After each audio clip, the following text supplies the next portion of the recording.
என்னப்பா சுத்தனி பரவாயில்ல. Welcome to Vijay updates. சிறுகடி காசையில் இன்றைக்கி எபிசோடில் கறிக்கடைக்கார மணி வந்து கல்யாண வேலையெல்லாம் வந்து ரொம்ப பார்த்து பார்த்து செய்கிறாரு.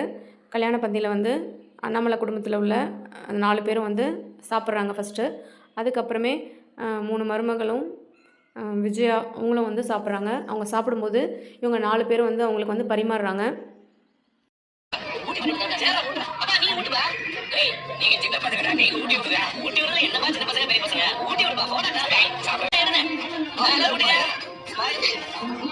அண்ணாமலை குடும்பத்தில் உள்ள எல்லோரும் வந்து ஃபங்க்ஷனில் வந்து ரொம்ப சந்தோஷமாக இருக்காங்க. சமையல் பண்ணுற சமையல்காரருக்கு வந்து உடம்பு சரியில்லை. அவர் வந்து ஹாஸ்பிட்டல் அழைச்சிட்டு போயிட்டாங்க. அந்த வேலையை வந்து கறிக்கடைக்கார மாமா எடுத்து எனக்கு சமைக்க தெரியும், அவர் தான் வந்து சமைக்கிறாரு. அப்போ முத்து வந்து அவங்க அப்பாவுக்கு வந்து சுடு தண்ணி வாங்குறதுக்காக போகிறாரு. அப்போவுமே வந்து அவர் தலையில் தலப்பா கட்டியிருந்ததுனால அவரை பார்க்கல. முத்து வந்து தண்ணி எடுத்துகிட்டு வந்துடுறாரு. இந்த கல்யாணம் முடியறதுக்குள்ளே அவர் மாட்டுவாரா இல்லைன்னு நம்ம பொறுத்திருந்து பார்க்கலாம்.